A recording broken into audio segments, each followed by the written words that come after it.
Sound like you've given up. Oh, no, not really. I've just learned to accept things, that's all. Well, you'd better start planning for your defence. Yes, I suppose so. Really, Margot? Well, thanks for the bashing, because that's just what I needed, a thump on the head, and neither of us knew it. Oh, yes, Margot, I'm back. The funny thing is, we're the only two that know it, and we're going to keep it that way. Because if I play my cards right, I'm going to get out of here for good. No, we are going to keep my little secret, aren't we? Because if you don't, so help me, I'll kill you. I'll kill you.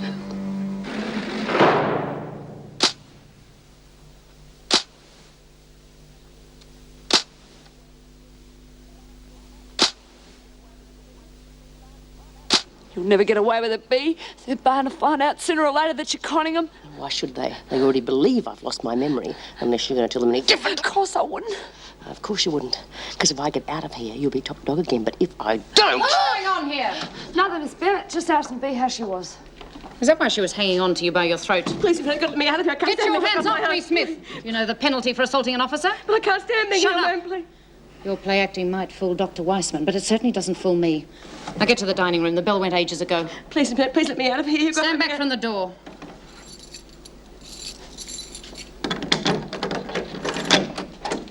Now, if you go to the dining room, get your dinner and come back here. Well, why can't I eat with the others? Because the governor says you're to be locked in here until the morning for your own protection. Not that I think you need protection. You obviously set this whole thing up yourself. You don't believe I deliberately let myself get bashed, do you? That's exactly what I think, Smith. Now get moving.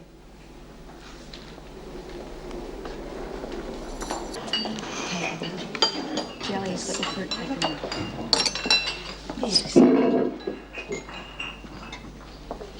Hey, do you think Vera knows why I gave you that money? I don't know. I wish I hadn't have made the bet in the first place. Oh, you care about it that much, do you? Well, why not? You're late, Gaffney. The first course is gone by now. I'm not that hungry.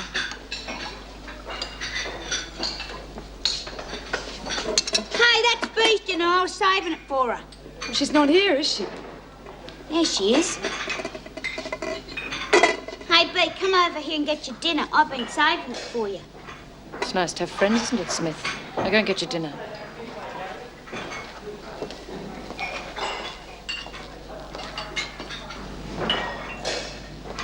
Did you notice how frightened Gaffney was just then? No. No, his mind was elsewhere. What's that supposed to mean? Nothing. I'll take Smith back to the cell. All right, everybody out. What's wrong with him? I don't know. Something strange is going on. Yes, that's what Jim thinks. Be easier if you use the tray, Smith. Put that back, Gaffney. You know the rules about no food in the cells. What about her? That's different. That's governor's orders. Now, put it back. Come on, Smith.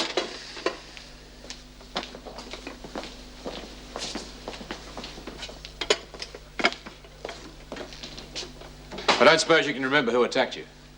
No, Mr. Fletcher. Well, you'll be going back on laundry duty tomorrow. So if there's any sign of you trying to get your own back... I wouldn't do that even if I knew who it was. No. If you come in now, Mrs. Brooks, you'll be locked in till the morning. Well, I'm not going anywhere. Very well, then. Good night. Good night.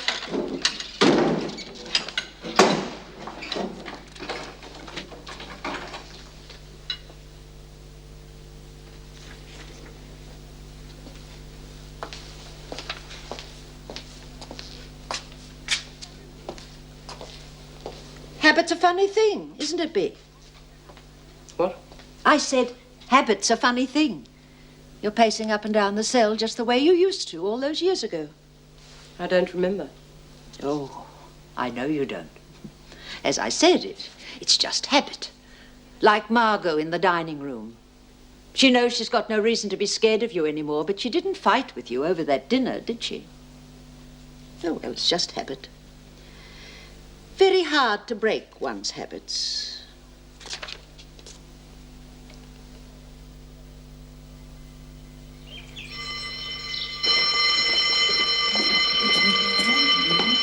All right, ladies, come on, get the lead out.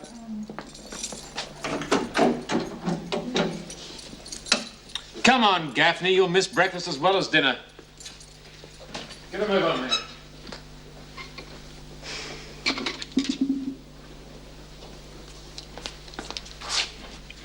What's the idea of letting me have that dinner last night? Well, you wanted it, didn't you? I am supposed to be scared of you, not the other way round. Mum noticed it. So did Vera. Any more mistakes and the whole prison will know. What am I supposed to do? Just act like the moron you are, Margot. As if you ran the place. You've been doing it for the last couple of weeks. Shouldn't be too difficult. Any more mistakes, and you'll be sorry.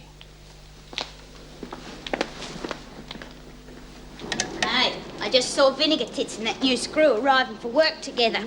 So it looks as though we were right about them being on with each other. Yeah, it's weird, isn't it? I mean, fancy him being attracted to a bag like her. Oh, I don't know. Old Vera's got a good point. Yeah, I once heard her say that she was against hanging. She thought it was too good for us. What are you talking about, Dor? Nothing. I asked you what you were talking Leave her about. alone, Margot. You want to make something of it? Just leave her alone. I will, when she tells me what she was talking about. Speak up, Dor. I can't hear you. Want to buy into this bee? Everyone's watching to see what you'll do. It's none of my business. I thought not.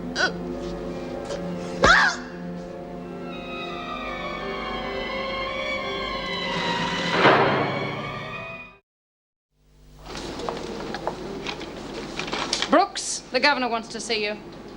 What for? Move and you'll find out.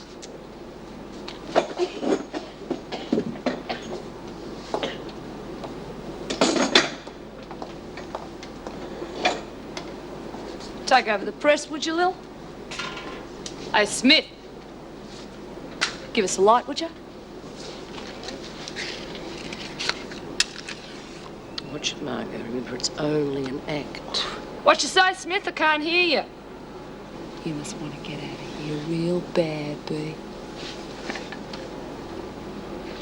You are acting as if you want to stay in prison, Mum. I just think it's inevitable. It will be if you don't speak to a solicitor. What's the point? Bee was caught in my house. Mrs. Morris has already talked to the police. They're determined to get a conviction, and they will. Mum, is there some reason why you want to stay in prison? Why should there be? Well, you had yourself deliberately put in here once before. Oh, that was different. I was on my own. I had no one to turn to. And you are on your own again now. Oh, yes, but as I say, it's different. I still see my daughter and her family occasionally. Oh, we're not very close, but we get along. And I quite often go to the country to see Judith Ann and her little boy. He's walking now. You should see him strutting around. He's so proud of himself.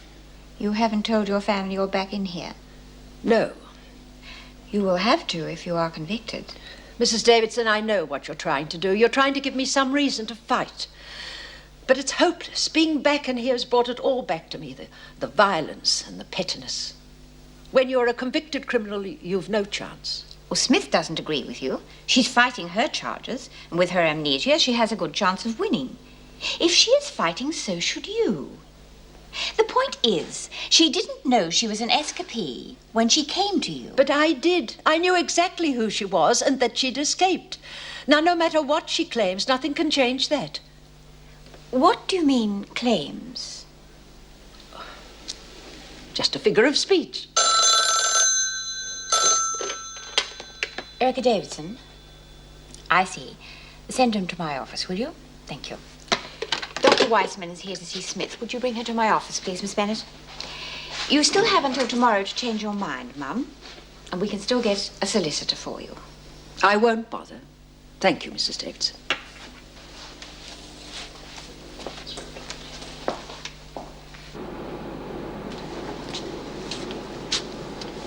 Well, I reckon Bee must have lost her memory. Otherwise, she wouldn't let Margot treat her like that. Yeah, not unless she was so desperate to get out of here, she'd do anything for the chance. Bee wouldn't do that. No? Well, whatever it is, we're not going to get any help from her. We're going to have to deal with Margot ourselves. Don't you try anything or Margot will kill you. You can't do anything with your pacemaker, and I'm not strong enough. I wasn't thinking of taking her on physically. We're just going to have to work out a way to trick her. I wonder what Bee'd do under the circumstances. Nothing by the looks of it. Don't like people whispering, Doreen. We're just saying that Bee isn't her normal self. Yeah, I reckon it's a big improvement. Get on with your work. Smith, the psychiatrist here to see you. If you ask me, it's a waste of time. If he believes your story about losing your memory, then he's the one who needs a psychiatrist.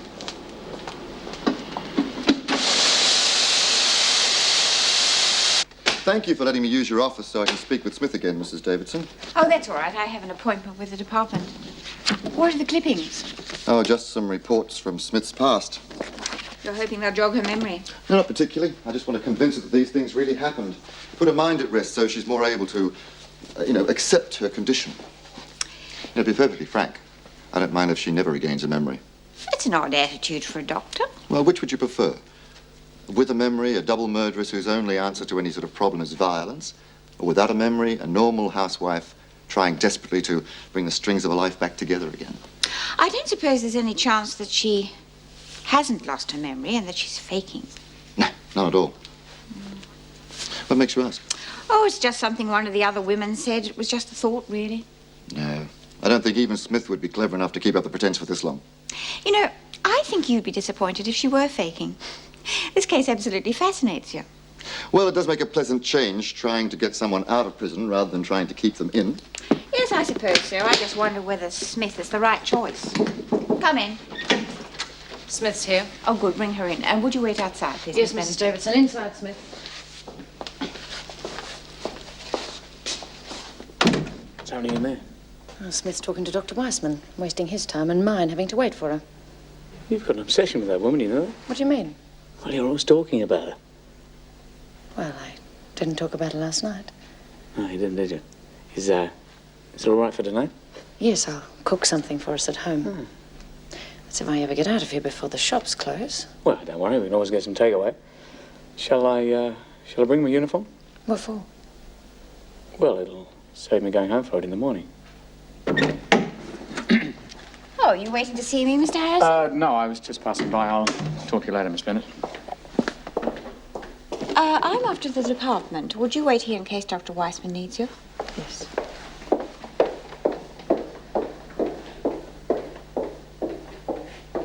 Now, do you recognize this woman? Yes, that's Beryl. We used to run the salon together. Used to? Oh, until I woke up in this place and found myself on the run from the police. She was a friend of your husband's, wasn't she? Well, she's a friend of the whole family's. We go down to the beach and on picnics and everything. You don't remember her having an affair with your husband? And that's why you killed her? No, I don't. All right, well, we'll move on to something else. Your daughter, Debbie.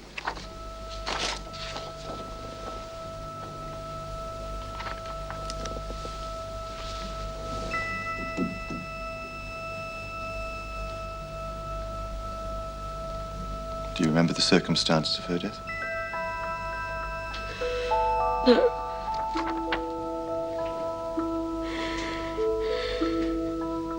What am I going to do, Mum? Talk to your father. He's kicked me out, Mum. He brought some woman home about 2 months ago and told me to get out. Oh, you need help, Debbie.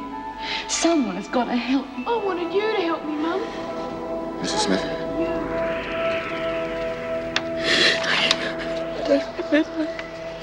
I don't remember. Look, I appreciate how difficult this must be for you, but you understand we've got to go through it. I've got to know exactly how much you don't remember. Now, it seems to cover a considerable length of time. More than 10 years. Look, can a bump on the head do that to you, Doctor? Well, not entirely, no. But you see, the knock on the head was just a trigger. The mind itself shuts off any memories that may be too, well, unhappy to remember. The mind's protecting you. Funny sort of protection leaving me like this. Well, it may work in more ways than one. I've already discussed the situation with your solicitor. Now, he feels if you can't remember being in prison, then you can't be held responsible for escaping. He thinks you should get off without any further sentence. What happens after the trial? Do I have to come back here? I'm afraid so. Although, if your memory doesn't return, there's a very strong argument for you being released later on. Well, doesn't seem to make you very happy. Oh, I'm sorry, Doctor. I suppose I'm just becoming like the rest of the women in here. My roommate, Mrs. Brooks, she says that once you get in here, you never get out. Well, in this case, we may just prove her wrong.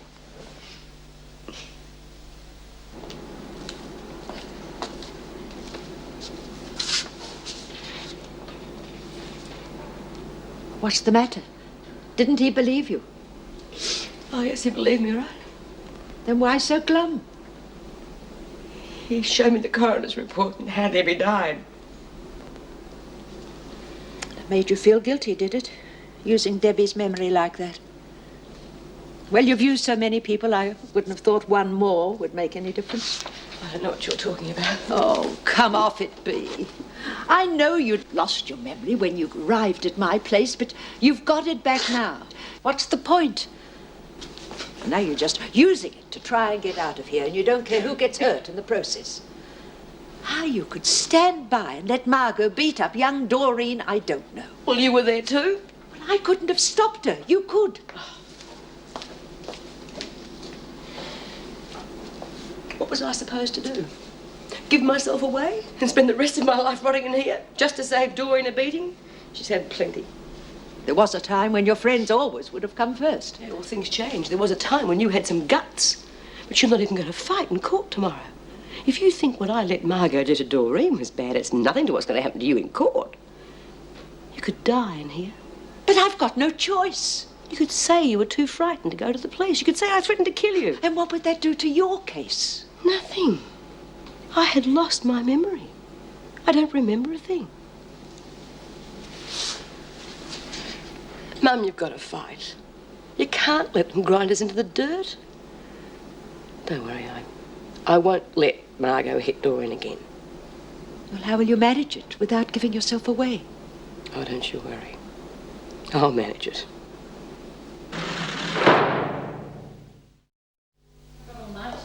The doctor told me not to hurt. You should have thought of that before. You could have spoken to a solicitor earlier instead of leaving it this late. I should have been 20 hours ago. What's the matter, Vera? Frightened he won't wait for you?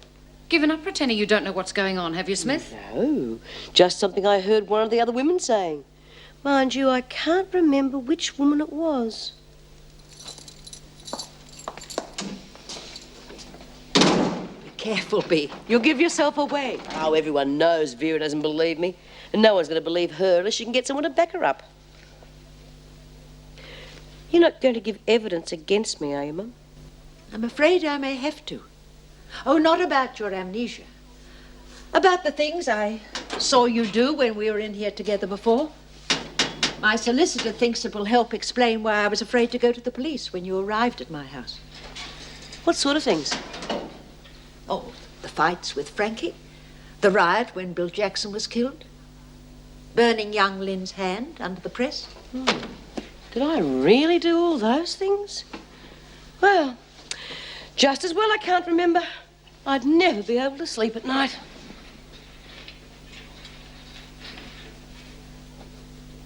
Has Vera really got a boyfriend? Yeah. It's a new screw, Harrison. Takes all types, doesn't it?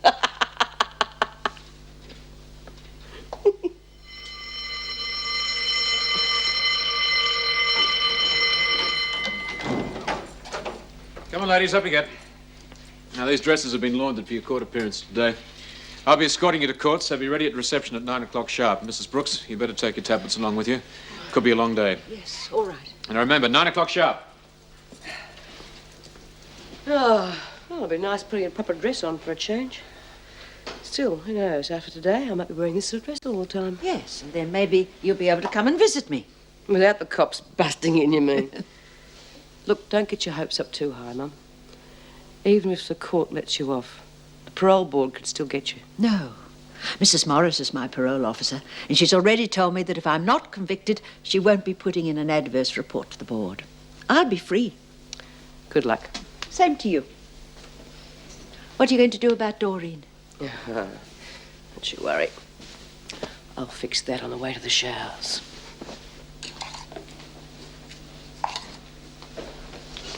All right, you two, get lost.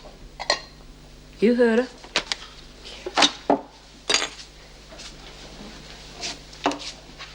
What's up, Bea? You ran out of coffee. Don't try and be smart, Margot. It doesn't suit you. I've come to warn you. All this stuff about being top dog, you are laying it on too thick. How do you mean? I mean like thumping Doreen and trying to make me light your cigarettes. Just remember, you're only pretending. But I'm not, Bea, am I? You're the one that's pretending. You think you're top dog, but you can't enforce it. And if you can't enforce it, you haven't got it, have you? So give us a light, would you? I can enforce anything I want. Now, just remember, all I have to do is wait till the screws unwound. Now, don't thump Doreen, and don't try and make me light your cigarettes. And just remember, you are only pretending. Here, Margot, you haven't finished your coffee. Oh, Margot, you are so careless. Miss Bennet, What are you doing here in your dressing gown, Gaffney? You ought to be dressed and at breakfast by now. I've been scolded. Where? Oh, hardly a mark. By B. Smith. Her amnesia's all a lie. She just beat me up because I wouldn't go along with her plan. Are you prepared to make a statement to that effect? What happens to me afterwards if I do? Smith will kill me. Get me transferred to Barnhurst and I'll talk. Barnhurst is medium security. They'll never let you go there. I'm sure it could be arranged if it was for Gaffney's protection. After all, she is cooperating. Leave it with me. I'll arrange it. Now get back to the dining room, or Smith might suspect something. Yeah, right. You can't make a deal like that without checking with the governor first. All right, I'll check with her. I told you Smith was faking. Morning. Morning. Oh, good morning. What are you doing here? I thought you'd be in court for Mrs. Brooks' trial. Yes, I will be there, but I just want to see one of the ladies about a parole first. Gaffney will be going to court with you as well. You're not going to put me in the same paddy wagon as B. You'll be all right as long as you keep your mouth shut. G'day, B. What's she doing here? Gaffney's appealing against her sentence. She'll be appearing in the court next to yours. You wouldn't remember all that, B, not with your amnesia. All right, come on, out you go.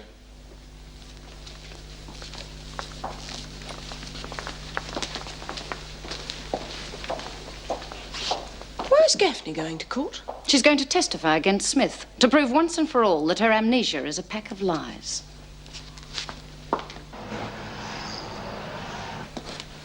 Right, ladies, inside.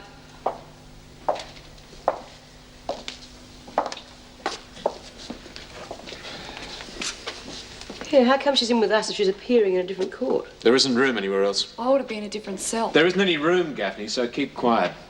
Smith and Mrs. Brooks will be in court soon, so you'll have the place to yourself. Mr. Fletcher? Yes, that's right. My name's Harpen. I'm appearing for Mrs. Brooks and Mr. Smith. I wonder if I could have a word with my clients alone, please. Yes, of course. Come on, Gaffney.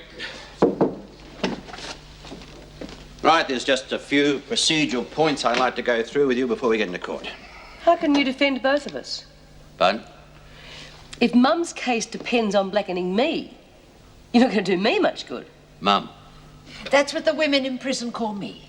Oh, I see. Oh, I don't think there'll be any conflict of interest. Mrs. Brooks' defence depends upon her knowledge of you before you lost your memory. Your defence depends upon us convincing them of your amnesia. We'll do that first. We'll discuss the legal arguments in the judge's chambers. Once that's been established, the trials can proceed. No, you won't be required to say anything since you'll be pleading guilty. Guilty? Guilty with mitigating circumstances. Don't worry so much, Mr. Smith. Just trust me. You think I'll get off then? I think so. It'll help when you go to court. You don't appear quite so alert. Judges seem to have a very fixed view about how amnesiac behaves. Now, what's all this about, George? Guilty with mitigating circumstances. Are you saying it isn't Smith's fault she escaped? Amnesia, Your Honour. She was knocked out in an accident. It caused her to lose her memory. She couldn't remember being in prison. Therefore, she can't be held responsible for escaping. Oh, that's very good, George. Have you got any evidence of this amnesia? Of course.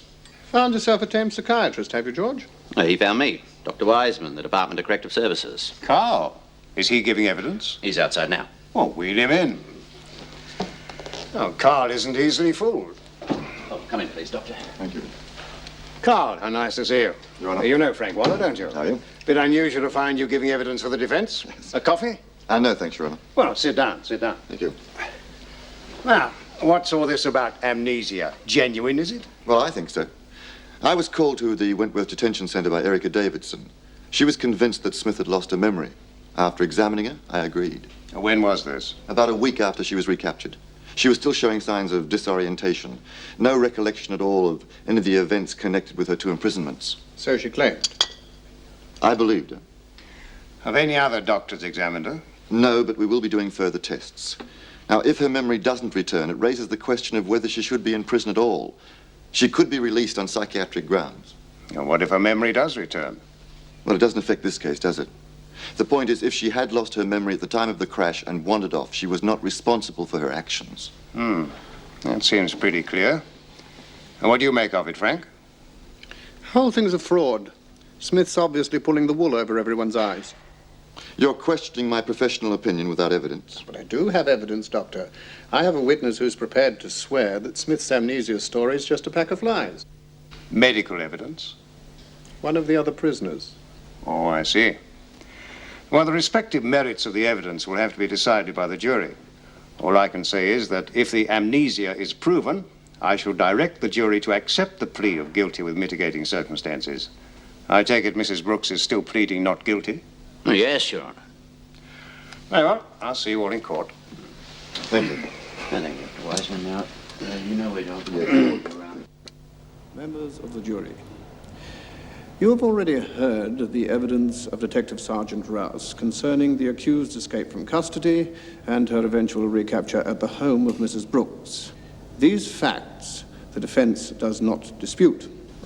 The prosecution claims to have evidence that your amnesia is contrived. Had no memory at all of I having can't been in have. prison at the time of her escape. You sure?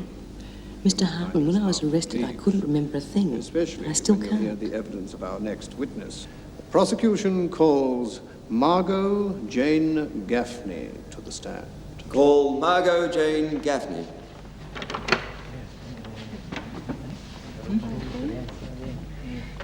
Who's she? She's a prisoner from Wentworth. She got any evidence that could affect our case?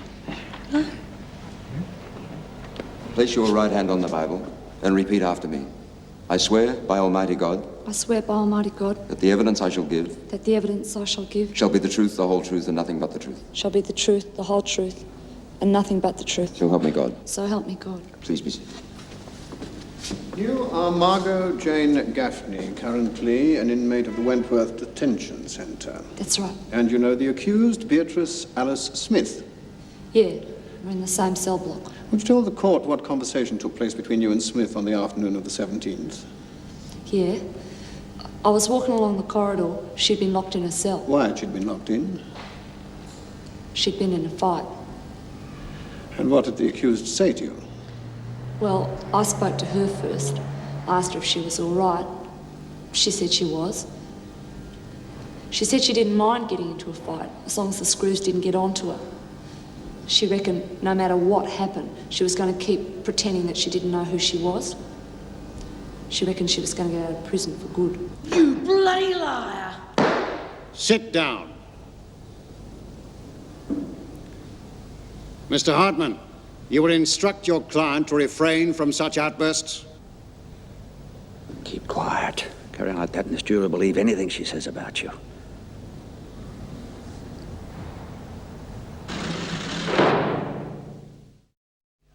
What was Smith's position among the other prisoners prior to her transfer to Barnhurst? She was top dog. She ran the place. And since her recapture? The same. Only she made me pretend that I was running things. But if what you say is true, you're running a considerable risk testifying against her. But isn't that so? Yeah. Well, then why are you testifying? I want to see justice done. You're currently serving a 10-year sentence for abduction and armed robbery. And you want to see justice done. Objection. Witness isn't on trial here. Objection sustained. The defense counsel's last remark will be deleted from the record. Mr. Hartman, kindly restrict yourself to questions of fact. Yes, Your Honour. No further questions, Your Honour. You may step down. Well, she's not exactly the ideal witness, but she's enough to put doubt into the jury's mind. Do you have any other witnesses to this conversation between you? There was no conversation. She's got it in for me because of something that happened before I was transferred, but I don't know what it was because I can't remember. Maybe Mum knows. I hardly think Mrs. Brooks is the ideal witness. Well, even if Bea has got her memory back, what difference does it make? The point is she'd lost her memory when she escaped. I have not got my memory back. Look, I tell you, she's got it in for me. Everyone in the prison knows that. Mr. Hartman, is this a private conversation or is it something we should all hear? I'm sorry, Your Honour, but in view of the prosecution's surprise witness, we'd like a short recess to prepare our response. You don't seem to have prepared your defense very thoroughly, Mr. Hartman. Very well. We'll reconvene at 11:10. All stand.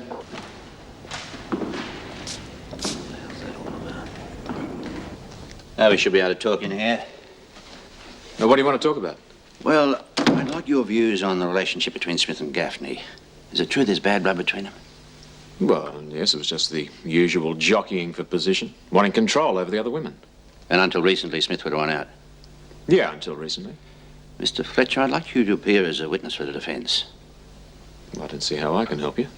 I don't even know whether I want to help you. I'm not convinced that Smith lost a memory. All I want you to do is go into court and tell the truth. All right. But don't blame me if what I've got to say doesn't help your case. Well, don't worry, I won't. Now, perhaps you give me some background information on this feud between Smith and Gaffney. Well, like I said, it was the usual power struggle. It happens in any prison. So it doesn't matter whether it's a men's prison or a women's prison. Somebody has to be top dog. And at Wentworth, prior to a transfer to Barnhurst, it was B. Smith. Yes, that's right. Then it'd be true to say it was partially due to this control over the women that Smith was transferred. Well, yes, I suppose so. So what happened when Smith's top dog was moved? Presumably there was a fight to take place. Objection, Your Honor. Defense is leading the witness. But where, I cannot tell. Objection sustained. Although I presume you do have a point to make, Mr. Hartman. And trying to establish that the witness Gaffney has a motive for deliberately wishing to malign the defendant, Your Honor. Very well. Proceed. Thank you, Your Honor.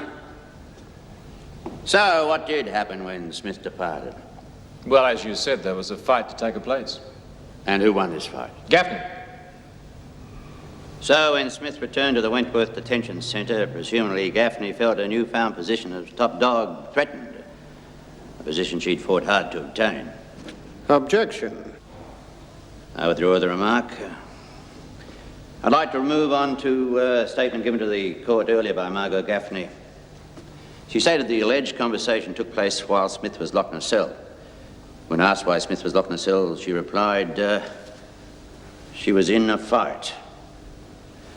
Could you tell the court exactly why Smith was locked in a cell? Yes, it was for own protection. How can you explain?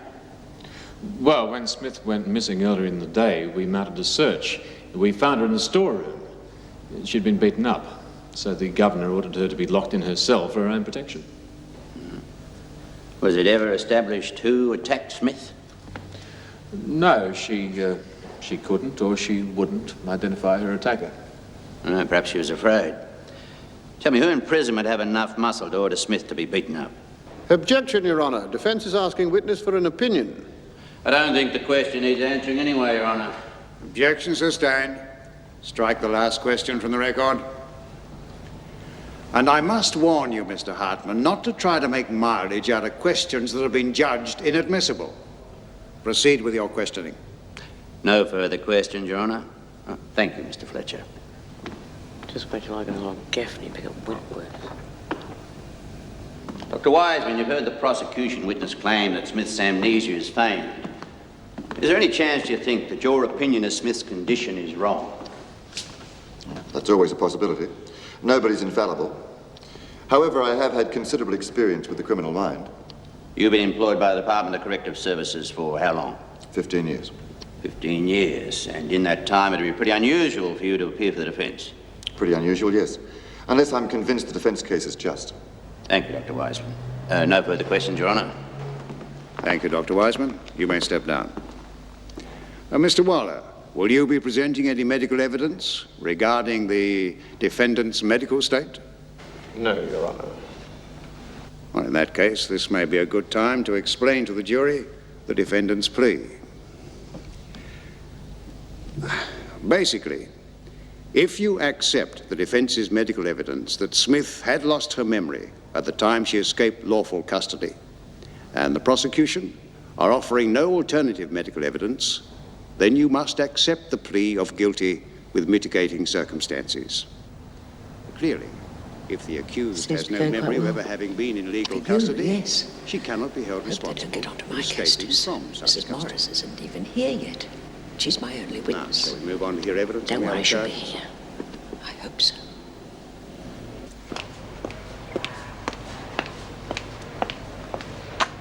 Oh, hello, Mr. Sutton.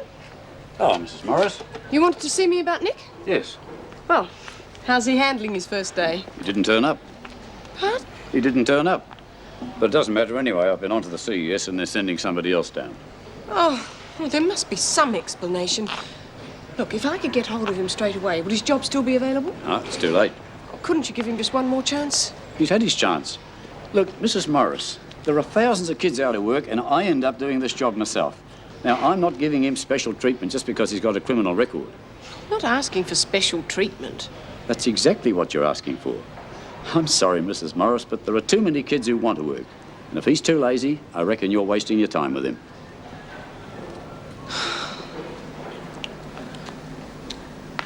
We have heard evidence that at the time of the capture, B. Smith had no recollection of having been in prison. I don't want to comment on that just now. The point is that regardless whether B. Smith knew who she was or not, Mrs. Brooks was very familiar with her. They had spent many years together in prison. Mrs. Brooks was aware that when Smith arrived at her home, she must have escaped from legal custody. Despite this, she did not call the police. She, in fact, attempted to aid her escape. I would like to recall Detective Sergeant Philip Rouse to the stand.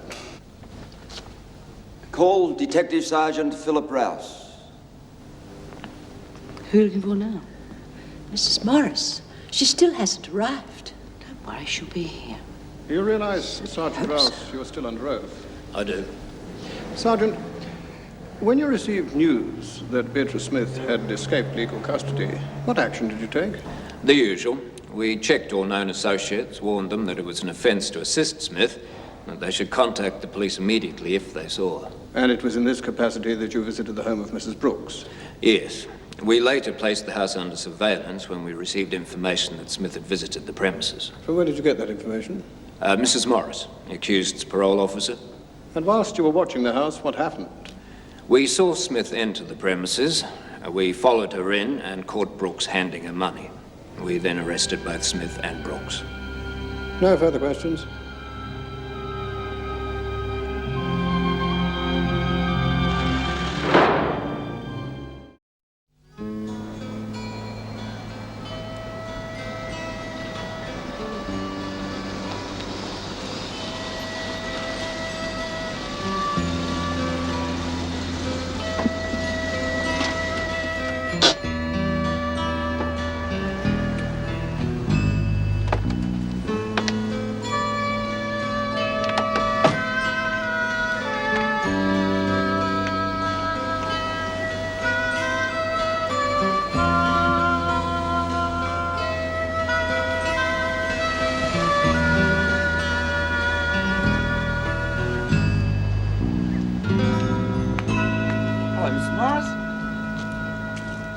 Like a beer? No, I do not want a beer. What do you think you're doing? Having a drink. That's not what I meant. Why aren't you at work? I didn't think being stuck in that warehouse all day sounded like much fun. Oh, and I suppose this is your idea of fun, is it? Lying around at 11 o'clock in the morning getting drunk. It's all right. It is not all right. I went to a lot of trouble to get you that job. And it's not only me you've let down. You've ruined it for every other parolee I try and get work for. Have you any idea how hard it is to get a job these days, even without a criminal record? Well, have you? I suppose so. Oh, you suppose so. You're hopeless. No wonder your father gave up on you. Is this your mother, Nick? No, I am not his mother, thank goodness. Yeah, well, I didn't ask for your help, did I? You haven't any choice, have you? If I don't help you, you know where you'll end up. Could we have this conversation without your friend? Sure.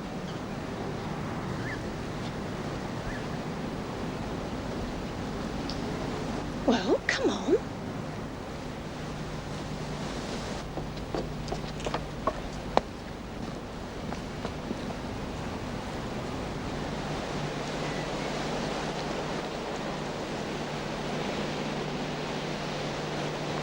I'm sorry I spoke to you like that in front of your friend.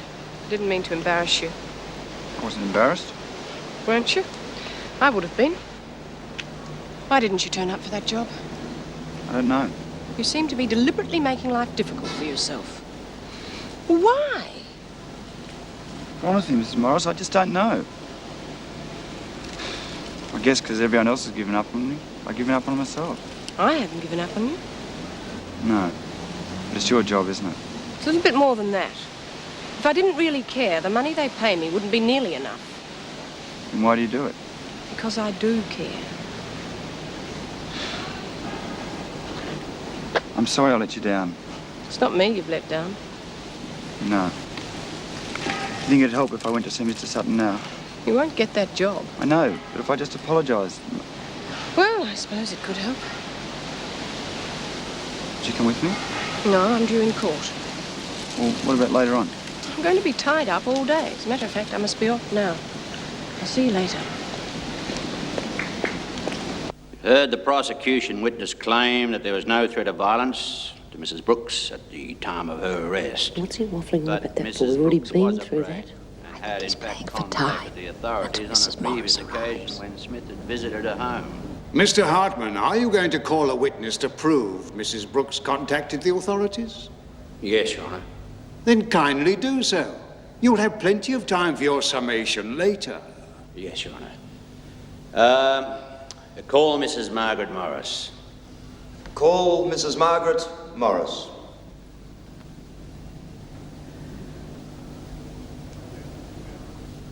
Well, Mr. Hartman? I'm sorry, Your Honour. It appears the witness has been...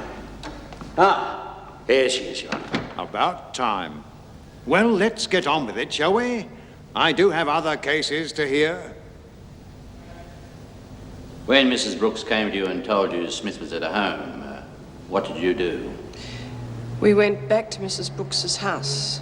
We thought that if we could persuade Mrs. Smith to give herself up, it would help her. And what did you find? She'd left. I see. Thank you, Mrs. Morris. No further questions? Mrs. Morris, you say that Mrs. Brooks came to see you with this information. Why didn't you phone? Because Mrs. Smith was at the house at the time. Well, in that case, wouldn't it have been quicker to use a public phone? I suppose so. In fact, wouldn't it have been quicker for her to phone the police? Yes, it would have. But people who've been in prison often don't like to speak to the police. Yes, people that have been in prison. Isn't it true, Mrs. Morris, that Mrs. Brooks took so much time getting to your office that Mrs. Smith had time to make her escape? Yes. In fact, if Mrs. Brooks was helping Smith to escape, coming to see you would be an ideal way of covering her tracks, would it not? Well, I don't know. Objection, Your Honour. Prosecution is asking the witness for an opinion. Objection sustained. The jury will disregard the last question. Proceed, Mr. Waller.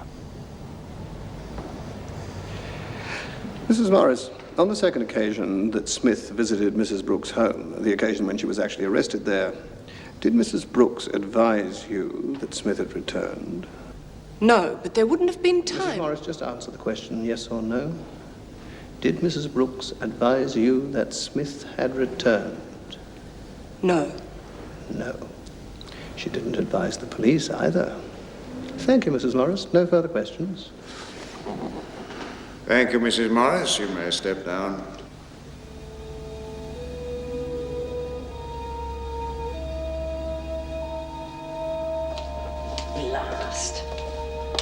Blast! I may still get off. I've still got my own evidence to give. Oh, yeah, and they're going to listen to you, aren't they? Especially after the way our counsel has managed to get right up the judge's nose. It's not fair. You've tried to do the right thing by everyone. It looks like you're going to go down. It looks like I'm going to get away with it. Well, you've worked very hard for it, Bea. Yeah, well, it's not fair.